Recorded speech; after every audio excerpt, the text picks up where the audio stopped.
अस्सलाम वालेकुम। Technical Sindhi channel में खुश आमदीद। जन जा भी बेनज़ीर इनकम सपोर्ट प्रोग्राम जा पैसा बंद थी विया हुआ ऐं उहे परेशान हुआ त उन्हनि जे लाइ ख़ुशख़बरी आहे। वफ़ाक़ी वज़ीर ऐं चेयरपर्सन शाज़िया मरी ऐलान कयो आहे त जेके बि कार्ड बंदि हुआ ऐं जन जा भी पैसा बंदि थी विया हुआ त उहे ॿीहर खोलिया वेंदा।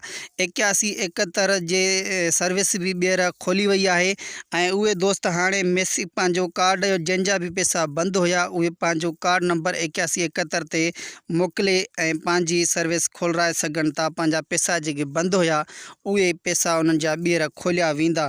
त तव्हांखे मां सभ खां पहिरीं मां ॾेखारींदुमि जेकी बेनज़ीर इनकम सपोर्ट प्रोग्राम जो जेको फेसबुक ऑफिशियल पेज आहे, तव्हां उहो पेज ॾिसो।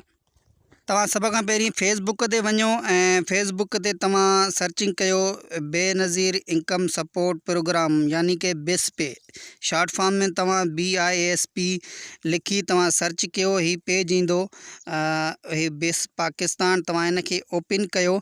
उन ते इन जीअं पेज खे तव्हां ओपन कंदो, ओपन करण सां पहिरियों ई इन ते जेका पोस्टर रखियल आहे उहा ही रखियल आहे त बेनज़ीर इनकम सपोर्ट प्रोग्राम का इनकलाबी इक़दाम वफाकी वज़ीर चेयरपर्सन शाज़िया मरी का निकाले गए 8.5 लाख अफराद को दोबारा प्रोग्राम में शामिल करने पर गौर। त इन्हनि ऐलान करे छॾियो आहे। ऐं पहिरीं असां जॾहिं 8171 ते मैसेज कंदा हुआसीं त उन जे उहो जेको ॿुधाईंदा हुआ राशन जे लाइ, उन्हनि पहिरीं उहा सर्विस राशन ते रखियल हुई उन कोड जी 8171 ते।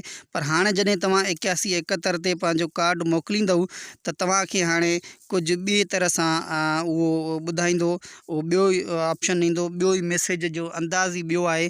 उहो तव्हांखे मां मैसेज बि करे ॾेखारियां थो। हिकिड़ो मूं वटि कार्ड आहे जंहिंजा पैसा बंदि थियल आहिनि 8171 ते, तव्हांखे मैसेज करे ॾेखारियां थो त उन मैसेज में छा था ॿुधाइनि। पहिरीं ईअं हूंदो असां 8171 ते जॾहिं त गुज़िरियल हुकूमत 8171 जी जेका सर्विस हुई उहा राशन प्रोग्राम में करे छॾी हुई। पर हाणे वरी हिन हुकूमत जेकी आई आहे इन्हनि इहो ख़तमु करे हाणे बेनज़ीर इनकम सपोर्ट जे हवाले करे छॾी आहे।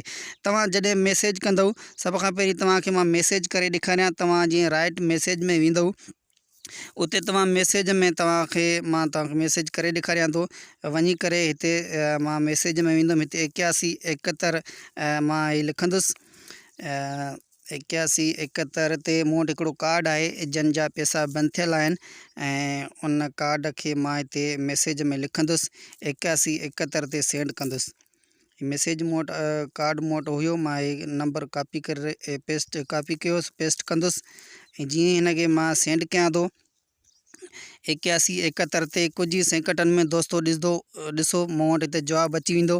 पहिरीं असां 8171 ते मैसेज कंदा हुआसीं त असांखे राशन जे बारे में ॿुधायो वेंदो हो त जल्द तव्हां सां राब्तो कयो वेंदो।